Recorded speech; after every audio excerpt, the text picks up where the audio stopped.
প্রিয় দর্শক, আসসালামু আলাইকুম। বাংলাদেশ মায়ের দোয়া ক্রিকেট বনাম ইন্ডিয়া বাবার দোয়া ক্রিকেটের সংবাদে সবাইকে স্বাগতম। সংবাদ উপস্থাপনা আছে অটোরসা ভাস্করিনা সাংবাদিক, দূর অটোবাস সাংবাদিক। প্রথমে শুনবেন শিরোনামের হাগালো গোষ্ঠী সুয়ারি শিরোনাম বলা যাবে না, যার কারণ বাংলাদেশ যেভাবে অন্য দলের সাথে হেরে যাইতেছে, এটার মাঝে শিরোনাম বলার চাই না বলাটা অনেক ভালো হবে। এবারে বিস্তারিত।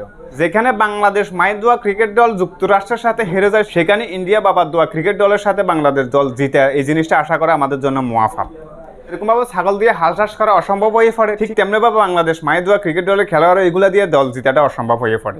সাধারণত আমাদের বাসা বাড়িতে যে সমস্ত বিলেগুলো আছে, এই বিলেগুলো চুরি করে মার খাইতে খাইতে এগুলোর চোখের সরম উড়ে গেছে। ঠিক তেমনিভাবে আমাদের বাংলাদেশের মায়ের দোয়া ক্রিকেট দলের খেলোয়াড়গুলোর ম্যাচগুলো হাঁটতে হাঁটতে এদের চোখের সরম উড়ে গেছে। যেহেতু এখনো পর্যন্ত সরমের ভ্যাকসিন আবিষ্কার হয় না, তাই এদেরকে কুত্তার ভ্যাকসিন দিয়ে ভাবনার দিকে ফাটিয়ে দেওয়া দরকার।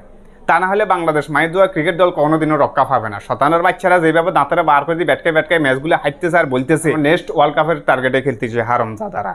বাংলাদেশ দল জিতে আশা করা এবং হিলদের কাছে সন্তান ছাওয়া দুটোটাই যেন এক।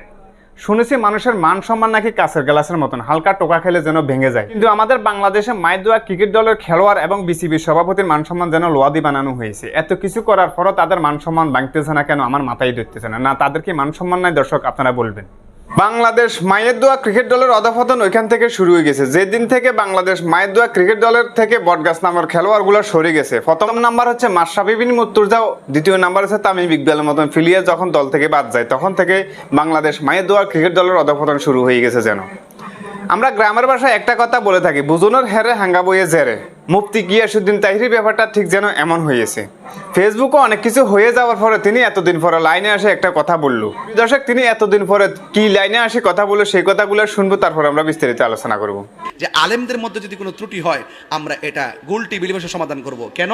এটা আমি সিদ্ধান্ত নিয়েছি, কারণ আমরা আলেম একজন আরেকজনকে বল ধরি, তখন ফেসবুকের ভিতরে আমার পক্ষে একদল বাইরো, ওনার পক্ষে আরেক দল বাইরো, বাইরিয়া শেষ পর্যন্ত এমন একটা ফেসবুকে মুফতি গিয়াসউদ্দিন তাহিরি সাহেব যে কথাগুলো বলছে, এই কথাগুলোর উপর যদি তিনি অটল থাকে, আমরা আশা করব বাংলাদেশের সকল ওলামা একরাম একই প্ল্যাটফর্মে আসিয়া একই কালিমার দাওয়াত দিব। আর যদি তিনি এই কথাগুলো নটচট করে, তাহলে আমাদের বুঝতে বাকি থাকবে না তিনি যাই কিছু করে না কেন ভাইরাল হওয়ার দান্দায় করতেছে। আমি আগেই বলেছি, মানুষের মাথার গিলু যখন ফুটকির গুয়ায় চলে যায়, তখন মানুষ ভুলে যায় কোনটা ওয়াজের স্টেজ কোনটা গানের স্টেজ। এখন এই পদবসটা আলেমারা ওয়াজের স্টেজে উড়িয়া ওয়াজ করার নামে তারা গান বাজনা শুরু করে দিছে। তিনি যেন গান গাইতেছে না কুত্তে খেয়েছে, এটাই বুঝতেছি না। প্রিয় দর্শক, আপনারা ফেসবুকের মাঝে দেখতেছেন, যারা দেখেন না দেখে নেন, তারপরে আপনাদের মন্তব্য আপনারা জানাইবেন। আমার অল্পনা বসের বন্ধু